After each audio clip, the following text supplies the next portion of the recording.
You're listening to a Mint podcast brought to you by HT Smartcast. Good morning, listeners. Welcome to Top of the Morning by Mint, your weekday newscast that brings you 5 major stories from the world of business. It's Thursday, March 21st, 2024. My name is Nelson John. Let's get started. Top of the Morning by Mint. Markets stayed largely flat on Wednesday. Benchmark indices Sensex and Nifty increased marginally by around 0.1% each. 2024 hasn't been very kind. Sensex and Nifty have been both flat since the start of the year. Compare that to Nvidia, the US-based tech company. Nvidia is up more than 80% since the turn of the calendar. Nvidia is one of the few companies that can mass-produce the hardware needed to make artificial intelligence work on computers. Shouvik, Mint's tech correspondent, writes from San Jose in California about a speech given by Nvidia CEO Jensen Huang. Huang said that he was bullish on India and said that India developing AI is crucial for the global markets.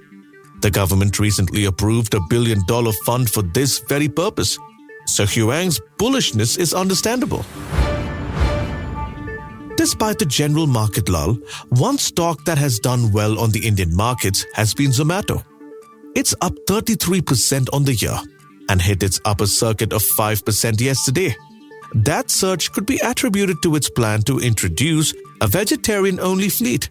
But as Mint startup and new economy reporter Priyamvada C explains, this could turn out to be a bad idea.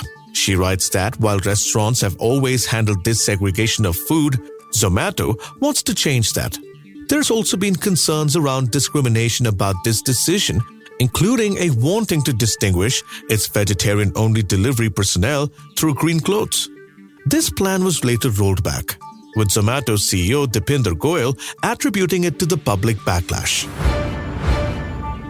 Sachin Jindal, the industrialist and conglomerate, has long waited to enter India's robust auto sector.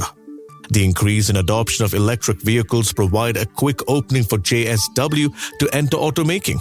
It has decided to do this by manufacturing electric buses and trucks. Mint's auto correspondent Alisha Sachdev reports that JSW is looking for a partner to set up a manufacturing unit in Odisha.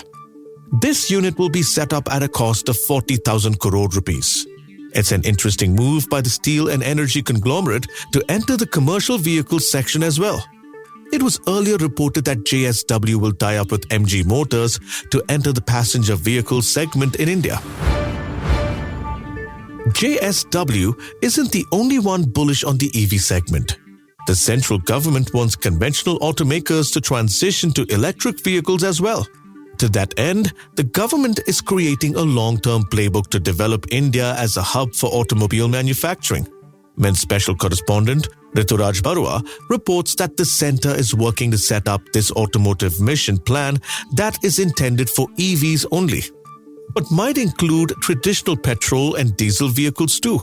This will be aligned with BJP government's Vision 2047 plan as well, sources told Rituraj. The Indian Premier League is starting soon.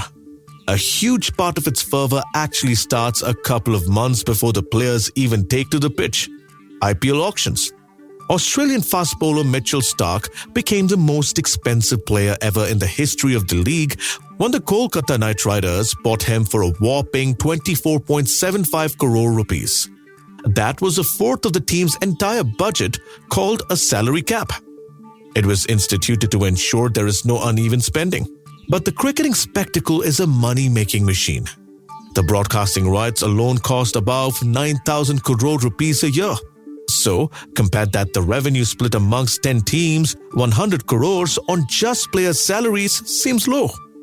Our partners at howindialives.com break down the IPL's economics, comparing it with other sports leagues such as football, basketball, and baseball, which allots anywhere between 50 to 80% of the league's revenue as players' salaries.